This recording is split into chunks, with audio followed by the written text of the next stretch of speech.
Redditor. 1. I never told anyone the full story of what happened that summer in Tuscaloosa. Some nights, when I'm lying awake at 3 a.m., watching shadows crawl across my ceiling, I still question whether I should share it now.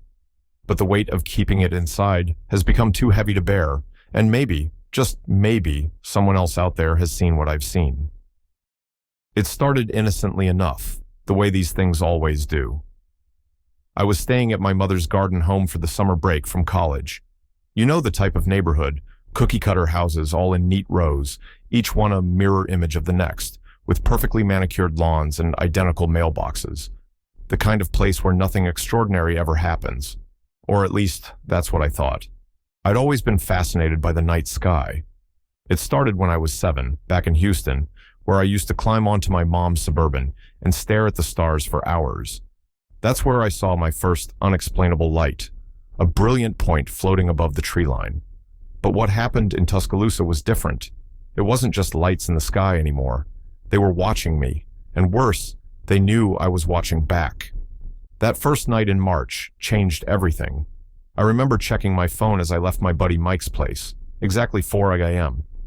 The air had that peculiar stillness that comes just before dawn, when it feels like you're the only person awake in the entire world. The stars were unusually bright, like diamonds scattered across black velvet. That's when I saw it. To my left, a light appeared, but calling it just a light doesn't do it justice. It was like someone had taken the aurora borealis and condensed it into a single point, strobing through colors I didn't even have names for. Electric blue, acidic yellow, impossible greens and oranges that seemed to pulse with their own life. And it was completely, utterly silent. I stood frozen, afraid that if I moved or called out, it would disappear like a mirage. As it drifted across the face of the moon, I saw its true shape for the first time, like a teardrop or a sunflower seed, but somehow wrong, as if it had been designed by someone who'd only had human aircraft described to them. The lights weren't coming from the craft itself, but seemed to be projecting upward, like inverse spotlights into the void. Behind it trailed a thin, dark line that dissipated like smoke about 50 feet back. My hands were shaking as I fumbled with my phone, trying to record it, but of course, the screen was black. Dead battery. Of course it was. That's how these things always work, isn't it? I ran inside to grab Mike, but by the time we got back out, it was just a distant point of light, indistinguishable from a star. He gave me that look, the one I'd become all too familiar with over the following months. That, maybe you should get some sleep look. But I knew what I'd seen, and they knew I'd seen them. That's when things escalated. Back at my mom's house, I saw them coming, 2 dim white lights on the horizon, moving with deliberate slowness. This time, I wasn't going to watch alone. I practically dragged my mother out of bed, ignoring her protests about the late hour. We stood in the driveway for 20 minutes while 5 separate craft passed overhead. They moved in formation, 2, then 2 more, then 1 alone, each group spaced about 6 or 7 minutes apart. They were massive, maybe 150 to 200 feet across, each one carrying 2 brilliant white lights that had to be at least 30 feet in diameter. Between them pulsed a red light that seemed to beat like a heart. The last one, God, the last one. It flew lower than the others, slower, as if it wanted to make sure we got a good look. That's when it made the sound. I've spent years trying to find words to describe it, but nothing quite captures it. Imagine a digital scream mixed with the hum of 1,000 power lines, amplified until you feel it in your teeth. It did this twice, and I swear it was acknowledging us. A greeting? A warning? I still don't know. I broke down crying right there in the driveway. My mother held me, but she didn't say a word. What could she say? But they weren't done with me. 2 weeks later, I was standing in that same driveway, having a late-night cigarette and listening to music on my iPad. In a moment of what I now recognize as either incredible bravery or stunning stupidity, I started playing with the backlight, waving my hand over it to create a strobe effect. That's when I felt it, that crawling sensation on the back of your neck when you know you're being watched. I looked up, and there it was, not even 75 feet above my head, a trapezoid-shaped craft with rounded edges, outlined in pulsing dark red and black energy that looked like liquid electricity. It was close enough that I could have hit it with a rock if I'd been crazy enough to try. It hovered there, making these strange, fluid movements, like a compass needle searching for north, side to side, back and forth, but never more than 20 feet from its original position. I stood there, cigarette forgotten between my fingers, heart threatening to burst from my chest. In a moment of either madness or instinct, I raised my hand and waved, just a small, friendly gesture, the kind you'd give to a neighbor across the street. The craft's lights changed pattern immediately, and it glided away behind my house, as smooth and silent as a shark through dark water. Later, I realized it had probably wanted me to follow it. Sometimes I lay awake at night, wondering what would have happened if I had. That wasn't the last time I saw it. The same craft appeared to me 3 more times, in Tuscaloosa again, then in Hoover, and finally in Bessemer. Each time, it seemed less like a coincidence and more like it was keeping tabs on me. The last time, it performed what I can only describe as impossible physics, stretching to twice its length before the bottom shot forward faster than my eyes could track, like it was jumping to light speed. Then came the dreams. Not normal dreams, the kind where you wake up and your body remembers things your mind can't quite grasp. Cold metal beneath you, rubber touching places it shouldn't, and always that sense of being studied, examined, cataloged. The morning after one of these dreams, I found a perfect white ring in the backyard grass, 8 feet in diameter. My mother mentioned hearing strange noises in the night, but we both pretended not to think too much about what that might mean. The final incident was the one that broke me. It happened near Shelton State Community College, less than a quarter mile from my house. A vertical slit opened in the sky, electric blue and crackling with white energy, maybe 200 yards long. I watched in terror and awe as about 25 white objects shot out of it one after another, each leaving those familiar trails behind them. Then the slit zipped closed like a cosmic zipper, accompanied by a sound that made my fillings ache. That was when I knew, really knew, that I wasn't just seeing things. They were showing themselves to me deliberately. I was what they call a contactee, someone they keep tabs on, check up on, monitor. These days, I still see things occasionally. Orbs that dance across the sky in impossible patterns. Lights that brighten to painful intensity before fading away like dying stars. But mostly, I feel them watching, waiting. For what? I don't know. Sometimes, late at night, I'll catch myself turning on my phone's flashlight, waving it at the sky in patterns. Part of me hopes they'll come back, show themselves again, maybe finally explain why they chose me. The rest of me prays they never do, because the truth is, once they notice you noticing them, they never really leave you alone. And the weight of being watched by something you can't understand, something that's so far beyond your comprehension that it might as well be magic, it changes you, forever. So, if you're ever out late at night and see something strange in the sky, something that moves in ways nothing should be able to move, remember my story. And think very carefully about whether you want to wave back, because they're always watching, and they always wave back. Redditor 2.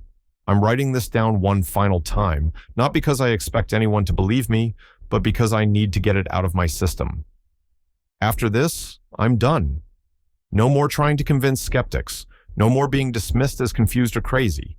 This is what happened that summer evening on Sterling Road, and I swear on everything I hold dear that every word is true.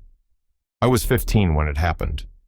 Dad had picked up my younger brother Charlie and me for our weekend visit, and we were heading back to Mom's house just as the sun was starting to set.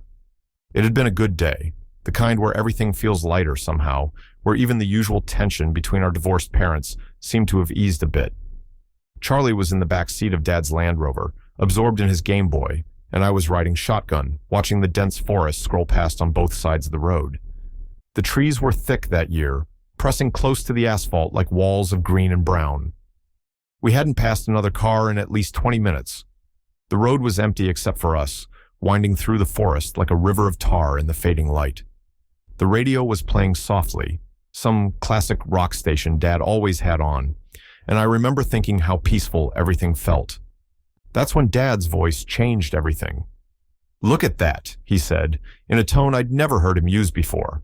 Not scared exactly, but different, tight, controlled, the kind of voice you use when you're trying very hard to stay calm. He was pointing up through the sunroof. I followed his gesture, and that's when I saw it.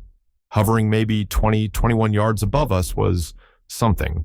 Something that shouldn't exist.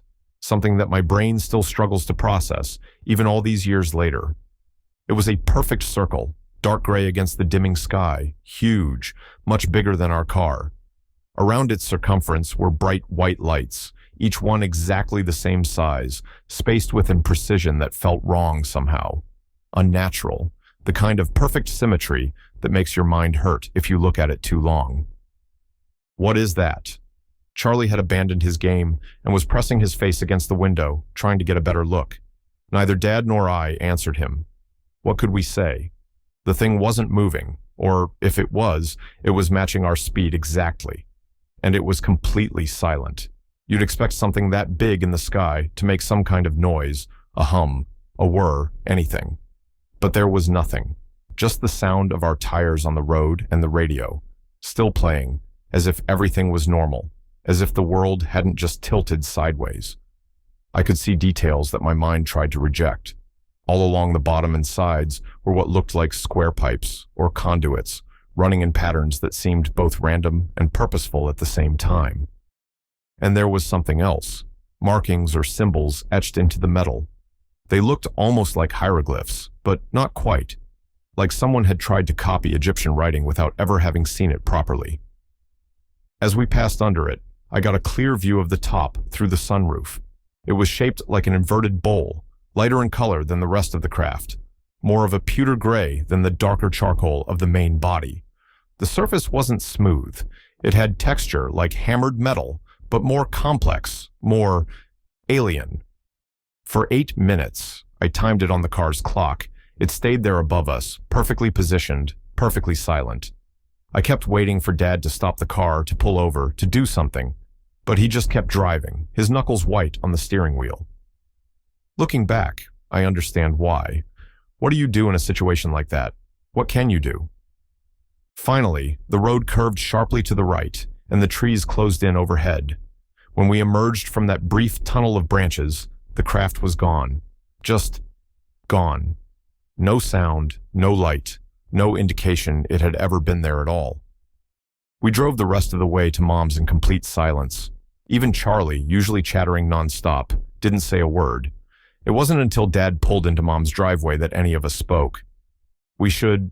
Dad started, then stopped, cleared his throat. We should probably not mention this to your mother. Charlie and I nodded. We all knew how it would sound, knew what people would think, knew that saying it out loud would make it real in a way none of us were ready to deal with. But later that night, I heard Dad on the phone in Mom's kitchen, talking in low, urgent tones. I only caught fragments. Perfectly circular. No sound at all. The symbols, Tom, you should have seen the symbols. I've told this story a few times over the years, usually late at night, usually after a few drinks when my guard is down. Sometimes on Reddit, where it gets lost in the sea of similar stories, buried under tales of lights in the sky and mysterious shadows. Nobody ever really believes it. Why should they? I'm not sure I would believe it myself if I hadn't been there. But sometimes, on quiet nights when I'm driving alone on dark roads, I find myself looking up through the windshield, looking for that perfect circle of lights, those strange symbols, that hammered metal surface. Part of me hopes I'll see it again, just to prove to myself that it was real. A bigger part hopes I never do. Because the thing that really haunts me, the thing that keeps me awake some nights, isn't just what we saw. It's the question that comes with it. Were we just random witnesses to something unexplainable? Or did it choose that road, that car, that moment, for a reason? This is the last time I'll tell this story. Not because it isn't true, but because some truths are better left in the fading light of a summer evening, on a lonely road through the forest, witnessed only by a father and his 2 sons who learned that day that the world is stranger than we ever imagined. Redditor 3. Some things change you forever, not the big moments you expect, graduations, marriages, deaths, but the small ones, the ones that crack your understanding of reality like a hammer to glass. For me, it was a red light on a back road in West Virginia. Just a light. At least, that's what I tried to tell myself. It was late October, and Mike and I had just dropped off his girlfriend Sarah at her parents' place out in the sticks. Instead of taking the main road back into town, Mike decided to wind through the back roads, the kind that seem to twist endlessly through hills and hollers, where the yellow lines are more suggestion than rule. He always liked the scenic route, said it helped him think. I wasn't paying much attention at first. The radio was playing something soft and staticky, and I was half dozing in the passenger seat, watching the tree line slide past in the darkness. That's when I noticed the blinking red light in the distance. "When did they put a cell tower out here?" I remember mumbling, more to myself than to Mike. It seemed odd. This was old country, the kind of place where people still talked about their grandparents farming the same plot of land. New construction was rare enough to be gossip-worthy. The light blinked again, and suddenly it was closer, much closer. Not gradually, not like we'd driven toward it. It was just there, maybe half the distance it had been a second before. My stomach lurched, the way it does when you miss a step in the dark. "You see that?" Mike's voice was tight. He was already slowing the car. Before I could answer, the light blinked once more. And then it was above us. The red glow flooded the car's interior, turning everything the color of old blood. The dashboard, our hands, our faces, all painted in that deep crimson light. It was so bright it hurt to look at, but somehow I couldn't look away. I found myself leaning forward, tilting my head back to stare directly into it through the windshield. That's when I felt it. The sensation is still hard to describe, all these years later. Imagine being stripped naked, not just of clothes, but of skin, of self, of everything that makes you you. Imagine being examined by something that sees through flesh and bone, straight into whatever makes us human. Imagine feeling utterly, completely known, and utterly, completely insignificant. I tore my eyes away and looked at Mike. His face was slack, mouth slightly open, eyes fixed upward. The red light painted shadows in the hollows of his face that made him look like a corpse. "Drive," I managed to whisper. My tongue felt thick, clumsy. "Mike, drive." He didn't respond at first, just kept staring upward with that empty expression. Then, like someone coming up from deep water, he seemed to surface. The car lurched forward. But the light didn't fade. I kept waiting for it to recede into the distance, but the bloody glow inside the car stayed just as bright. When I worked up the courage to look back, I saw it following us, keeping pace effortlessly. 1 mile passed, then 2. The whole time, that light stayed with us, like a hunter stalking prey. Then, without warning, it veered sharply left. We watched as it descended, coming down to ground level in a dense patch of trees beside the road. The branches should have blocked the light, but somehow it shone through them, as if they were made of smoke. Mike hit the brakes. The car hadn't fully stopped before he was reaching for his door handle, his movements mechanical, puppet-like. "Gotta see it," he mumbled. "Gotta get closer." Pure terror shot through me. I grabbed his arm so hard my fingers hurt. "If you get out of this car," I heard myself saying, "I'm getting in the driver's seat and leaving you here. Right now. We have to go. We have to go right now." Something in my voice must have reached him. He blinked, looked at me like he was seeing me for the first time. Then his foot hit the gas so hard the tires spun, throwing gravel in a spray behind us. The car fishtailed before finding grip, and we shot forward into the darkness. I watched in the side mirror as the light stayed where it was, glowing steadily now, no longer blinking. We drove until we couldn't see it anymore, then drove some more. Neither of us spoke. What was there to say? Later, we tried to talk about it once. Just once. We were sitting in his garage, a couple of beers in, when he suddenly asked, "Do you ever wonder what would have happened if you'd let me get out?" I took a long pull from my bottle before answering. "No," I lied. "I try not to think about it at all." But of course I think about it. I think about it every time I drive those back roads at night, every time I see a red light in the distance, every time I catch myself staring too long at the stars. Because here's the thing that really haunts me. Part of me wanted to get out too. Part of me wanted to walk into those trees, toward that light. Even now, years later, I sometimes dream about it. In the dreams, I do get out. I walk toward the light, and just before I wake up, screaming and sweating, I always have the same thought. Maybe next time, I won't stop myself. Maybe next time, I'll find out what it wants. That's why I don't drive those roads anymore. That's why I keep my eyes on the ground when I'm out at night, because I know it's still out there, somewhere in the dark hills of West Virginia, waiting, watching, blinking its red light like a beacon, or maybe like a lure. Redditor 4, Spring of 1997. The world was simpler then, or maybe I was just younger. Hale-Bopp hung in the sky like a cosmic question mark, and everyone in our little town was talking about it. Even the adults seemed touched by a kind of wonder you don't see much anymore. Our neighborhood sat on the outskirts of Pine Grove, far enough from anything resembling a city that the night sky looked like someone had spilled salt across black velvet. On clear nights, you could see the Milky Way stretched out overhead like a river of stars. It was the perfect place to watch a comet. That night, there were 6 of us. Me, Tommy and Jenny from next door, Marcus from 2 streets over, and the Wilson twins, Amy and Alex. We'd dragged lawn chairs into Tommy's backyard and brought snacks, Doritos and warm Cokes, and those little Debbie cosmic brownies that seemed appropriate for stargazing. The comet was beautiful, its tail streaming behind it like frozen fire. We took turns with Tommy's dad's binoculars, passing them around and arguing about whether we could see the dual tail everyone kept talking about on the news. The spring air was cool but not cold. Crickets were chirping, and everything felt perfect. That's when Jenny spotted them.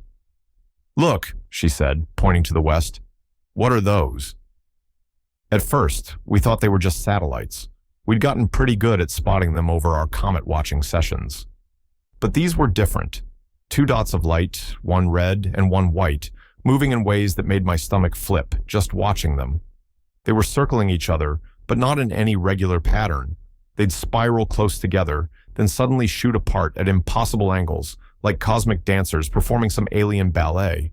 Sometimes, they'd stop dead in the sky, hovering for several seconds, then zip to a new position faster than our eyes could track. "Those aren't planes," Marcus said quietly. "Planes can't move like that." None of us argued. We'd grown up watching military jets from the nearby Air Force Base practice maneuvers. These lights moved nothing like that. They moved like nothing we'd ever seen before or since. Then they merged. One moment there were 2 distinct lights dancing across the sky. The next there was a single, pulsing point of brightness that seemed to shine with both red and white light simultaneously. We all gasped. I remember the sound clearly, 6 sharp intakes of breath in perfect synchronization. But that wasn't the end. The combined light suddenly flared, bright enough to cast shadows in Tommy's backyard, and 3 smaller lights shot out from it in different directions. They were like balls of pure energy, moving in geometric patterns that seemed to follow some logic we couldn't comprehend. They'd form perfect triangles, then perfect squares, then shapes I don't have names for. "Should we get your parents?" Amy whispered to Tommy. None of us had moved from our lawn chairs. None of us had even touched our snacks in what felt like hours. "They wouldn't make it in time," Tommy replied, and somehow we all knew he was right. The display continued for what must have been 2 hours, though time felt strange, stretched and compressed like taffy. We watched until our necks ached and our eyes burned, afraid to look away even for a second. The end, when it came, was sudden. The 3 lights snapped back together, rejoining the original, merged light. Then, without warning, it shot straight up and away at a speed that seemed to tear a hole in the night itself. One moment it was there, the next it was gone, leaving only a faint afterimage dancing in our vision and the endless stars above. We sat in silence for a long time after that. Finally, Alex spoke up. "Nobody's going to believe us." He was right. The next day, our local paper, the Pine Grove Gazette, ran a story about multiple calls they'd received about strange lights in the sky. The official explanation was test flights from the municipal airport. But we knew better. That tiny airport barely handled prop planes, nothing that could move like what we'd seen. We didn't talk about it much after that night, at least not with other people. What was the point? But sometimes, even now, when we run into each other at holidays or weddings or funerals, we'll find a quiet moment to bring it up. "Remember that night?" someone will say. And we'll all nod, because how could we forget? None of us have ever seen anything like it since. I've spent countless nights looking up at the stars, part of me hoping to catch another glimpse of those impossible lights, part of me terrified that I might. The comet is long gone now, and we've all grown up and moved away, but that night stays with us. Sometimes I wonder if that's why we saw it, because we were young enough to still look at the sky with wonder instead of suspicion. Young enough to accept that maybe the universe is stranger and more beautiful and more terrifying than we could ever imagine. But mostly, I wonder if somewhere out there, whatever we saw that night is still dancing among the stars, waiting for another group of kids to look up at the right moment and have their world changed forever. Redditor 5. The summer of 1997 lives in my memory like a Polaroid with faded edges, warm, slightly blurry, but with one moment preserved in perfect, terrifying clarity. I was 8 years old, and my world consisted mainly of Happy Meal toys, the park down the street from our house, and the sacred ritual of burying treasure in the sand volleyball court. That particular afternoon was nothing special at first. Mom had given me her usual warnings about staying where she could see me from the kitchen window, though we both knew I'd drift just far enough away to feel adventurous, while staying close enough to hear her whistle when dinner was ready. The volleyball court was my kingdom, and I was its archaeologist, carefully burying my plastic menagerie of Disney characters and transforming robots in the sand, marking their locations with tiny twigs, then excavating them with the delicate precision of someone who had watched far too many Indiana Jones movies. The late afternoon sun cast long shadows across the sand, and I remember thinking how the light made everything look golden and important.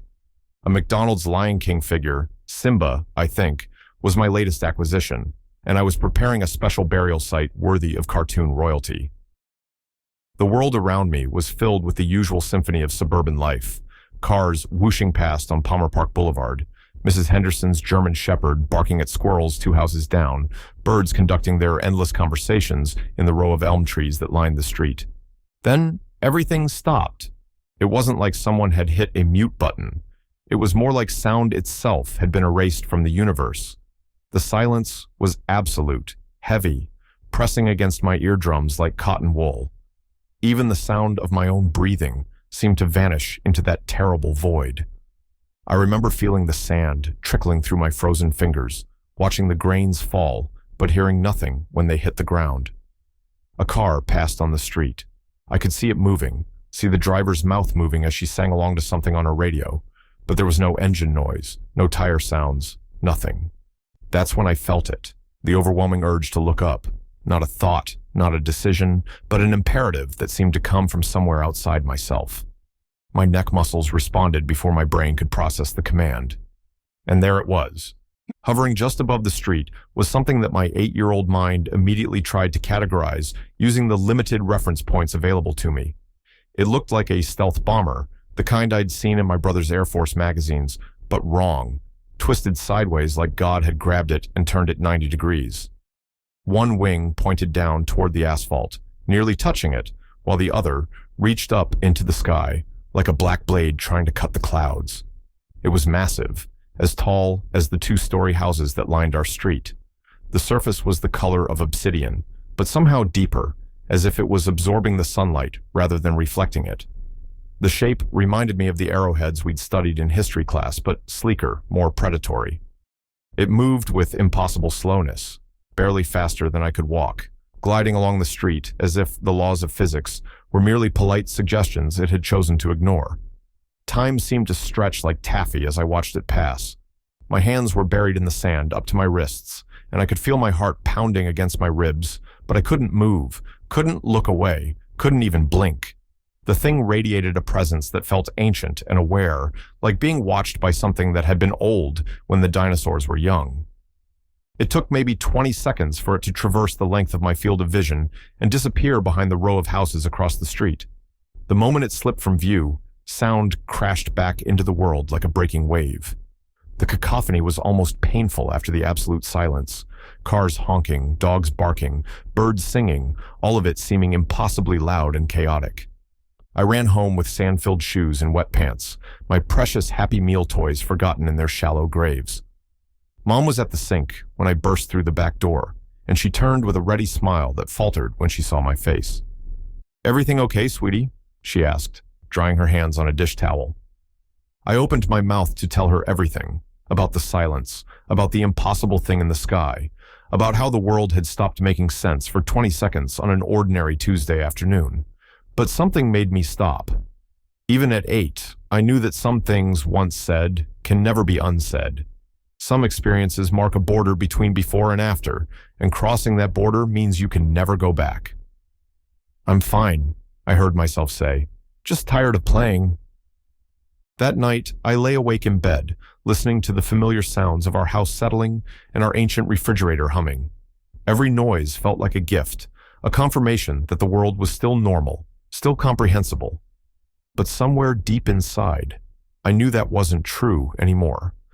I had seen something that didn't fit into the tidy categories of childhood understanding, and that knowledge changed everything. Sometimes now, 26 years later, I'll find myself in moments of unexpected silence, in an elevator between floors, or in that strange hush just before a storm breaks. And every time, I feel my neck muscles tense, fighting the urge to look up. Because part of me knows that somewhere out there, that black arrowhead is still gliding through the sky, trailing silence in its wake, waiting for another child to look up at exactly the wrong moment and learn that the world is stranger than we ever imagined.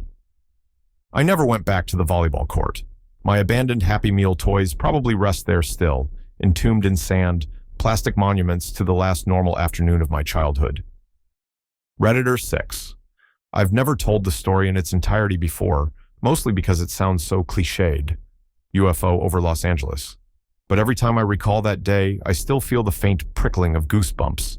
It happened in 2010, a couple of months after I'd moved into a modest apartment near the foot of the Hollywood Hills. My unit had a cramped little balcony that looked out over Runyon Canyon, one of those popular hiking trails where you occasionally spot small groups of people trudging up the dusty paths. That morning, I'd been deep into one of my rare bouts of cleaning. Typically, I have zero motivation for chores, but the glaring sunshine that day somehow made the clutter in my apartment look more offensive than usual. So, armed with a trash bag and a broom, I'd decided to do some damage control on my living space. It was early afternoon, maybe 1 or 2 o'clock, when I felt the slightest tremor under my feet.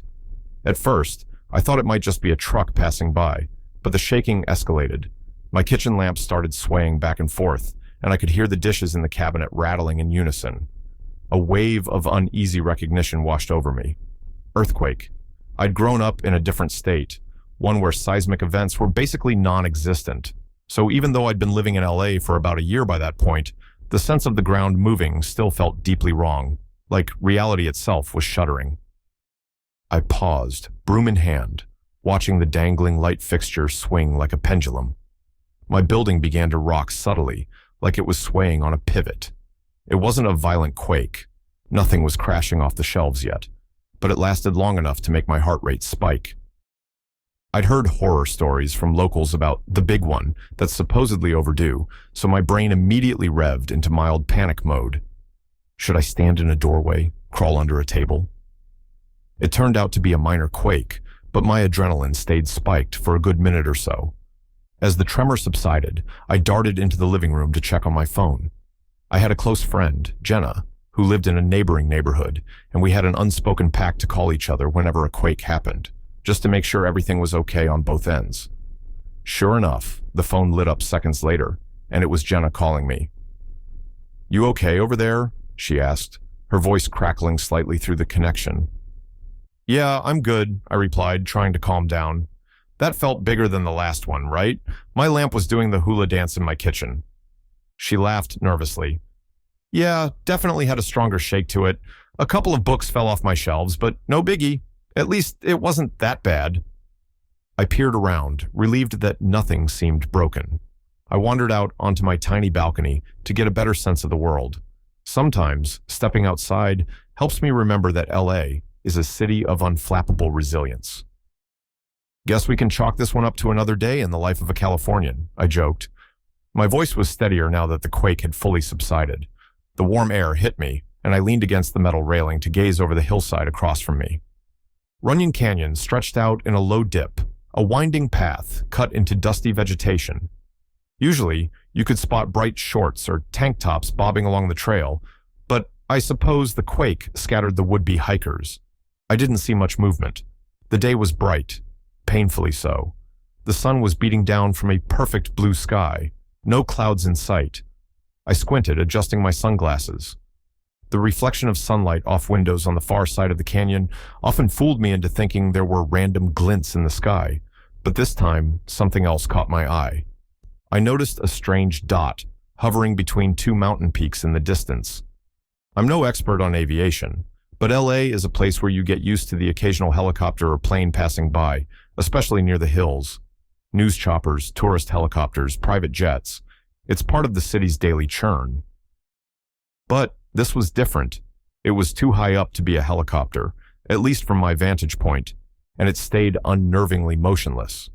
Also, it was weirdly shaped, large, almost obese, if you can imagine describing an aerial object in that way, with a sort of bulging midsection. It didn't move or bob around in the air like a balloon might. It just hung there, absolutely still.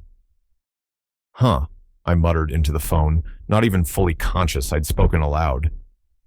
What's up? Jenna asked. There's something hovering out there near the canyon. I can't tell if it's an aircraft or, I don't know. It's just not moving. I could hear a mix of curiosity and skepticism in Jenna's voice. Probably just a helicopter or a drone. I shook my head, even though she couldn't see me. It's too high to be a normal helicopter, and it's not making any noise. No movement either, like it's frozen in place. It's kind of shaped like, I don't know, a big blob. Definitely not a typical helicopter shape. And that's when I noticed how it glinted in the sunlight. Not a consistent reflection, but more like it reflected light at certain angles. The rest of the surface looked dull or even slightly shadowy, so it created a strange effect, like a chrome object with random bright spots. I couldn't help thinking it looked metallic in some places, but not in others. I tried to gauge its size. From that distance, it was tough to tell, but it certainly seemed bigger than any drone I'd seen. A weather balloon? Possibly, but it wasn't drifting. There was a breeze. I could feel it ruffling my shirt sleeves, yet this thing just hung there, defiant and unmoving. Hang on, I'm gonna grab my camera, I told Jenna. I stepped back inside, rummaging around the living room for my small digital camera. This was back when smartphone cameras weren't nearly as good as they are now, so I still had one of those pocket-sized point-and-shoots. It was nothing fancy, a bit outdated even then, but better than the phone's camera for sure. I headed back out, still on the line with Jenna, who was asking me to describe the object in more detail. It's maybe elliptical, but the top looks more rounded, I said, staring through the glare. I can't get over how it's not moving. Wait, now it's drifting, just a little, to the west. Seriously, it's moving so slow, slower than a blimp. I raised the camera, zooming in as far as the cheap lens would allow. My hands were trembling a bit with excitement, or maybe leftover adrenaline from the quake. I snapped a few shots, trying to keep the object centered. The sun's glare off the screen made it impossible to tell if I was capturing anything decent. Still, I persisted, snapping photo after photo. The object continued its snail's pace westward drift, reflecting sunlight every now and then. Then it paused again, just stopped dead. I swear, in all my life, I've never seen an airborne craft behave like that. I've watched planes circle or hover, but there's always a sense of motion or a hum of an engine. Here, there was no sound, and the stillness was eerie. My heart beat faster. I remember glancing down at the canyon trail, thinking maybe other people had noticed it too. But I saw no crowd pointing skyward, no group of startled hikers. Maybe they'd all gone home after the quake. It felt surreal to be the only one watching this spectacle. Jenna, I said quietly, this is really weird. I'm not even joking. Take pictures, lots of them, she urged. Doing it, but I have a feeling my camera might not pick this up clearly. I kept snapping until the camera beeped. My memory card was nearly full. I cursed under my breath, fumbling to delete old pictures on the fly. That's when it happened.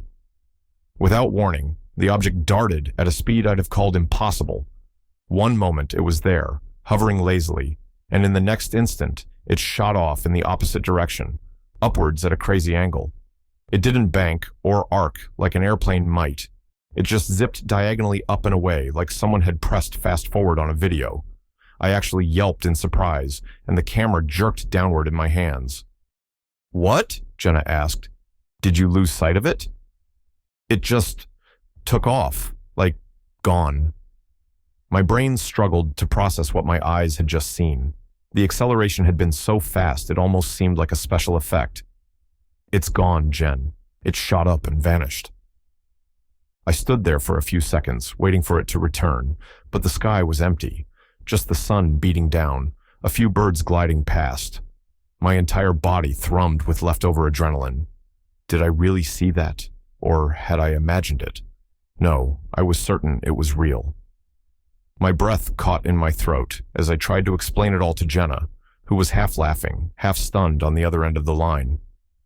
After a while, we hung up, promising to meet later so I could show her the pictures if anything turned out. I spent the next hour tinkering with my camera, scrolling through image after image. At first glance, it was mostly just an overexposed sky with faint smudges. But when I zoomed in, I spotted the object in 3 separate frames. It was tiny in the picture, grainy, just a small, irregular shape that was distinctly different from the rest of the sky. No plane-like wings, no helicopter silhouette, nothing that I recognized. I remember feeling equal parts frustration and excitement. The pictures weren't going to convince any skeptic. Hell, they barely convinced me, but they were enough to remind me that I wasn't crazy, that something had been there. For a few days, I floated on that odd mixture of exhilaration and confusion. Part of me wanted to call local news stations or post my photos on some UFO forum.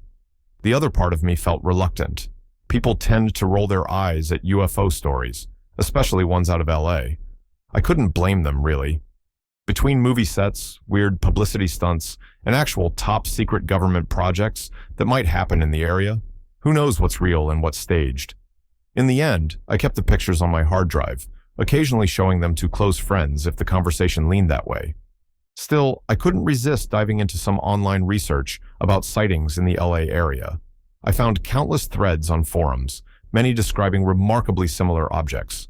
Bright or reflective shapes that hover, barely moving, then zip away at extreme speeds. One person had even posted a shaky video of something that looked vaguely metallic, drifting near the Hollywood sign, though it was nearly impossible to see details.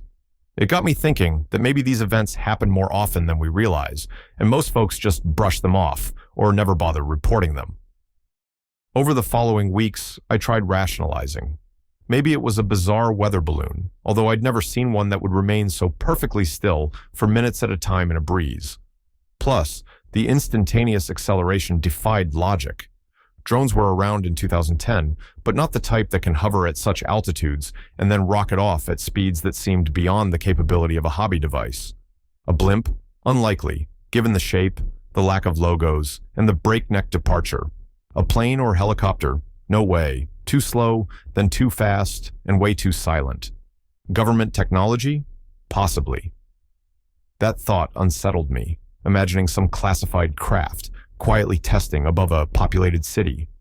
Or maybe it was something else entirely, something that had no business in our usual classification of aircraft.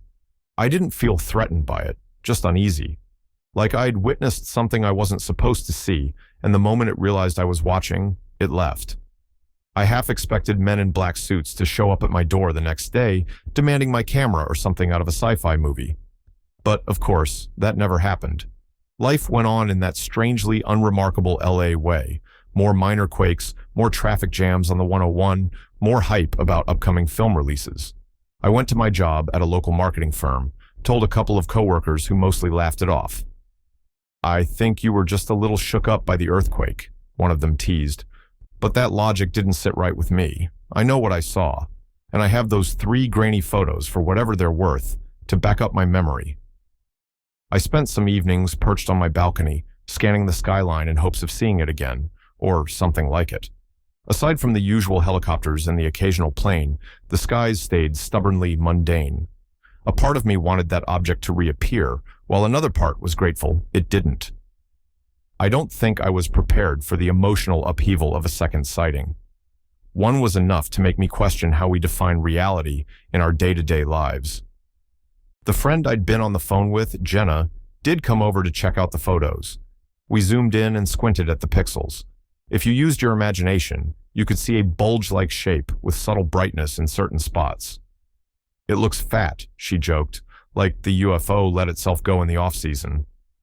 We laughed, but there was a tension beneath it. She confided that she'd always been open-minded about UFOs, but seeing my shaky photographic evidence made her more curious than ever. For a while, we got into the habit of going on night drives up Mulholland Drive to look at the city below, half hoping to catch a glimpse of something out of the ordinary. We never did. Even so, I'd catch myself replaying those moments in my head. The quake, stepping outside, seeing that silent, floating presence. There was a simplicity to it that I found haunting. It didn't flash lights or cause car engines to die. It just hovered, almost as if it were observing. Then, with one impossible burst of speed, it vanished.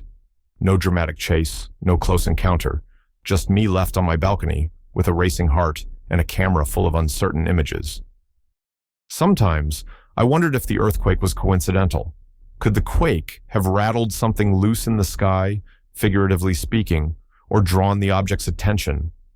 It's a stretch, but my mind kept tying the two events together. Then I recalled how the object's color, or sheen, only reflected the sun at certain angles.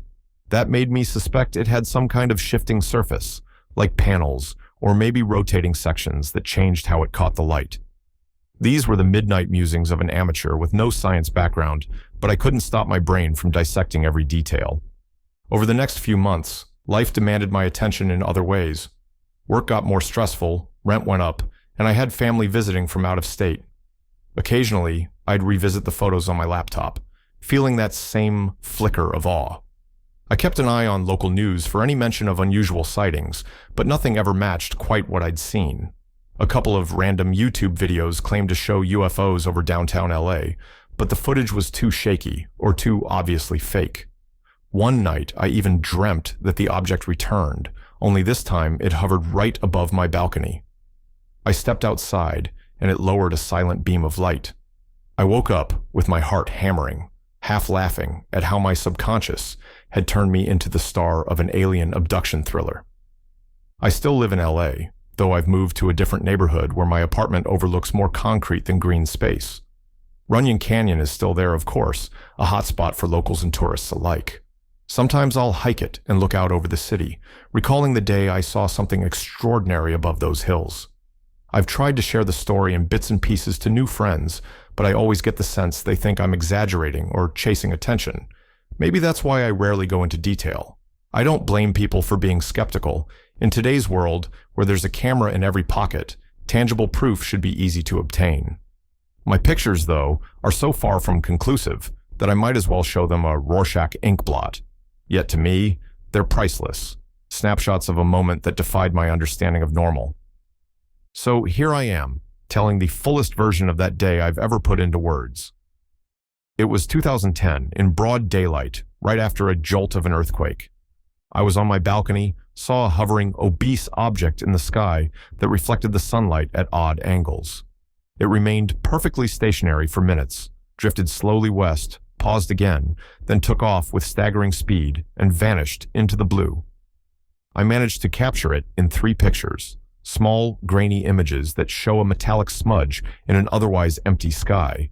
Man-made? Possibly. Some advanced drone or classified government project? Also possible. Something from beyond our usual realm of explanation? I can't dismiss that either. What I do know is that it shifted something in me. For a long time, I carried a vague assumption that UFO sightings happened mostly at night in remote places, or to people who were predisposed to see them. This experience shattered that assumption. It was afternoon in one of the busiest cities on the planet, and I was just an everyday person who liked to keep her apartment, occasionally, clean. No one's going to pin me as an alien chaser or a conspiracy nut. I was just there, and I saw something. Maybe it was an otherworldly craft. Maybe it was a black-budget test vehicle. Either way, it was real, and it was unlike any aircraft I've encountered before or since. It's strange how such a brief event can leave a lasting impression. The entire sighting, From me first noticing the object to it disappearing couldn't have been more than 6 or 7 minutes total. But almost immediately, it lodged itself in my mind, in that deep place where you store life-altering experiences. I suppose the earthquake that preceded it primed my nerves, made me hyper-aware. Yet, I still vividly remember the shape, that weird, bulging outline, the sunlight glinting off it like a rotating mirror. I remember how my balcony felt under my bare feet, and the smell of cleaning solution still lingering on my hands. Little details that wouldn't have stuck if it had been an ordinary day. I've sometimes wondered if I'd stayed inside during the quake instead of wandering to the balcony, would I have missed the entire thing? And if so, what else have I been missing all this time, eyes glued to phone screens or daily stressors? That's an unsettling thought, that the world might be teeming with anomalies and wonders, and we only catch them when circumstance forces us to look up. Even after more than a decade, the memory remains fresh. I can close my eyes right now and picture that silent, motionless craft in the sunny sky. It was a humbling experience. People love to talk about how LA is full of illusions, movie magic, special effects, manufactured dreams. But as I stood on my balcony that day, I was struck by something that transcended all the illusions we create for ourselves. It was a reminder that the universe is bigger and stranger than we usually allow ourselves to admit. I still have those 3 photos on a folder in my laptop, labeled UFO sighting just 2010. No fancy editing, no attempts to enhance them. Just raw images from a 10-year-old digital camera. They're not going to blow any minds. There's too much sky glare, too few pixels, but they remain a personal memento of that extraordinary moment.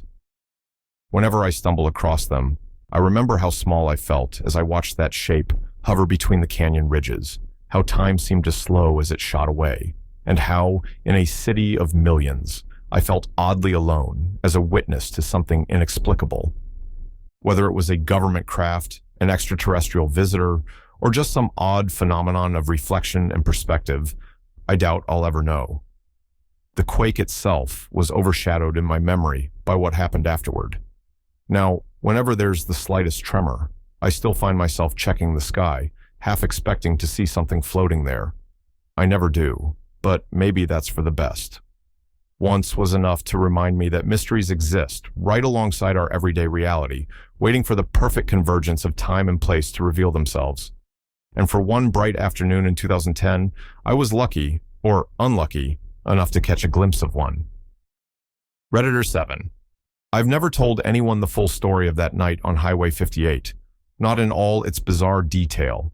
Every time I bring it up, I feel this uncomfortable shiver, like the desert itself is listening in. But maybe it's time I let it all out. It began as a routine drive from Phoenix to Los Angeles with my friend Neil. We just spent the weekend visiting my family near Phoenix, gorging ourselves on home-cooked meals, and by late Sunday afternoon, we decided to hit the road back west. The plan was simple: catch the I-10, skirt around Palm Springs, cut north, and eventually link up with the 58 near Barstow. Then we'd roll west through Boron and Mojave until we got to the 14, which would take us straight home. A long haul, sure, but we were used to these desert drives, miles of empty highway, the mesmerizing red glow of the taillights, and a star-filled sky that felt infinite once night fell. By the time we reached Highway 58, it was fully dark. We were both in good spirits, though, laughing and trading stories about the weekend with my family. The open desert stretched on either side of us, dotted with occasional clusters of lights. We'd pass by a truck stop or a diner every now and then, but mostly it was just the endless black and the dusty hush of the Mojave. Neil was in charge of the music, blasting a mix of classic rock. I remember Hotel California played at one point, kind of a cliché for a desert drive, but it felt fitting in a weird way. We were both awake, energized, just 2 friends on an empty stretch of highway with no complications. I remember noticing the sign for Boron, that little desert town that thrives off the big borax mine. The highway cut straight through it, with minimal fanfare, just a handful of streetlights and a couple of roadside businesses. We cruised on, expecting to pass through in a matter of minutes. My tank was still half full, so I didn't bother stopping for gas. Neil joked that we should get some coffee soon, but neither of us wanted to slow down. We were making good time, hoping to reach LA in the small hours of the morning. After Boron, there's a big stretch of nearly nothing, just desert and the occasional flicker of light from distant communities. That's when it happened. Or maybe I should say, that's when everything blanked out. 1 minute we were jamming to loud music, the road unspooling before us, headlights dancing off the reflective signs. The next thing I knew, I was waking up. But waking up doesn't quite capture the jarring disorientation of it. It was like stepping out of a dream mid-sentence or surfacing from underwater. My eyes flicked open, and for a moment, I had no idea where I was or what was happening. My hands were still on the steering wheel, but the car wasn't moving. We were pulled over on the side of the road, the engine idling softly, as if I'd parked there on purpose. My seatbelt was on, the radio was off, and the once booming music had been replaced by total silence. The headlights illuminated a stretch of dirt and desert brush to our right. Confusion swarmed my mind. Why did I stop the car? Where exactly were we? I glanced over at Neil. He was sound asleep in the passenger seat, head tilted back, mouth half open, breathing deeply. My heart rate spiked. I shook his shoulder. He jolted awake, blinking in rapid confusion. "Dude, what's going on?" he mumbled, looking around at the empty highway. The digital clock on the dashboard caught my eye. It was showing close to 3:30 in the morning. That couldn't be right, I thought. The last time I remembered checking, it was around midnight, maybe a little after. Somehow, more than 3 hours had evaporated from our timeline. "What the hell?" Neil rubbed his eyes. "We were just passing Boron," he said, voice still groggy. Why are we here on the side of the road?" I had no answer. My stomach was knotted in a primal kind of fear, the sort that hits you when reality cracks, just enough to let something unexplainable seep through. I tried to recall any hint of memory from the last 3 hours, but it was a total void. A black hole in my mind, where the road and music should have been. "I don't know," I finally managed. "I don't remember pulling over. I don't remember anything. 1 minute we were driving. The next, I'm waking up here." Neil's eyes widened, and I could see the panic flooding in. We both stepped out of the car, as if breathing the desert air might clarify things. But the night was cold and eerily silent. No passing vehicles, no distant roar of trucks or whir of engines, just an expansive silence that felt suffocating. The Milky Way was out in full force above us, and the moon had dipped low, painting the desert in ghostly silver. We checked ourselves for injuries or anything out of place, but aside from a stiff neck and a throbbing headache, nothing seemed off physically. After a few minutes of pacing and cursing, we both realized how vulnerable we felt. The car was still running, headlights on, parked haphazardly on the dirt shoulder. Neil scanned the horizon, calling out, "Hello?" in a shaky voice, like maybe someone else was out there. The only response was the wind, rustling the sparse vegetation. By then, my hands were trembling so badly that I had to grip my arms just to steady them. I shut off the engine, took a few deep breaths, and tried to think logically. Maybe we were exhausted. Maybe we somehow both fell asleep, though the scenario made no sense. I'd been wide awake, energized by music and conversation. Neil was chatting with me. There was no lull, no sign of drowsiness that I could recall. Plus, even if I had dozed off, how did we end up neatly on the side of the road, engine running, without crashing? And how could Neil have fallen asleep too at the exact same moment? Neil turned on his phone's flashlight, scanning the ground for footprints or something that might explain our situation. The desert dirt and the breeze would have wiped away any subtle marks, though. We talked in circles, each theory more outlandish than the last. Could it have been some freak microsleep event? Did we pass through some weird electromagnetic field that knocked us unconscious? We even joked nervously about alien abduction or government experiments. All of it felt ridiculous, but not as ridiculous as facing a blank chunk of missing time. Eventually, the fear gnawing at us lessened to a dull ache, and practicality took over. We were still hours from home, and it was the middle of the night. There was no one around to help us make sense of this, so we climbed back into the car. Neil insisted on driving the rest of the way, claiming he felt more alert. I didn't fight him on that. I was shaken to the core and secretly worried that if I stayed behind the wheel, I might black out again, so we switched seats. Neil turned the key, the engine rumbled, and we pulled back onto the empty highway. Both of us were silent, scanning the road ahead as though expecting some cosmic glitch to reoccur. When we finally got on the 14 and made our way toward LA, we tried to rationalize. Neil hypothesized that maybe the earthquake we experienced earlier in the week messed with us. I wasn't buying it. I tossed around the idea that we'd been drugged somehow, but by who and where? We'd stopped for gas hours earlier, but everything seemed normal. Besides, why would someone drug us just to let us drive off into the desert and safely park on the side of the road? None of it made sense. By the time we reached Los Angeles, dawn was starting to break. The city lights merged with the pale sky, and the traffic picked up around us. We were both bone-tired, a layer of exhaustion that went beyond mere lack of sleep, like our minds had been wrung out and left to dry. The second we got to my apartment, we staggered inside, poured cups of water, and just sat there, staring at each other, unsure of what to say. A few days later, Neil and I tried bringing it up. We poked at the memory like it was a splinter under the skin, but we couldn't find any new angles. Both of us had the same experience. One moment driving with the music loud, the next moment waking up on the shoulder of the road with the clock reading 3 hours ahead. No strange dreams, no dim recollections, just emptiness in between. And the more we talked about it, the more unsettled we became, so we tacitly agreed to bury it. Let it become one of those unspoken events that you don't drag out in casual conversation. Yet, I can't fully let it go. Sometimes, late at night, I replay the scene in my mind. The starry sky, the hush of the desert, the jolt of realization when I opened my eyes. Did something happen to us in those 3 missing hours? Something we can't consciously process? My rational brain wants to label it a shared delusion of exhaustion, or a bizarre mental lapse triggered by stress. But that doesn't quell the lingering anxiety that creeps up whenever I think about driving at night through the Mojave. I haven't taken that exact route since. Whenever I need to travel between LA and Phoenix, I make sure to stick to daylight hours or the busier freeways, telling myself it's just more convenient. But part of me is afraid that if I head back to that stretch near Boron in the dead of night, the darkness might swallow me again. In the years since, I've read a few stories about lost time, and most of them come from the realms of the paranormal or UFO lore.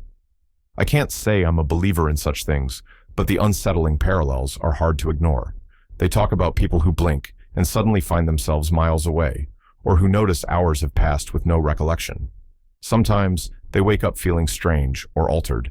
Neil and I didn't find any suspicious markings on ourselves, nor did we notice any gadgets malfunctioning. So maybe we just had a freak, once-in-a-lifetime mental shutdown. But the total lack of an explanation is what haunts me most. Even now, when I look back on that night, all I have is the memory of bright music and smooth highway, then nothingness, then waking up in an idling car at 3:30 a.m., the side of the road illuminated by headlights, Neil snoring next to me. We were safe, physically unharmed, not even a scratch on the car. Yet 3 hours of our lives vanished into a void, and we never reclaimed them.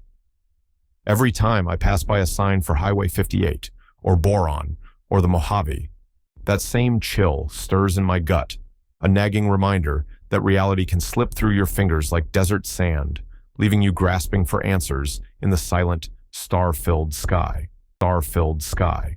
Star-filled sky. Star-filled sky. Star-filled sky. Star-filled sky. Star-filled sky.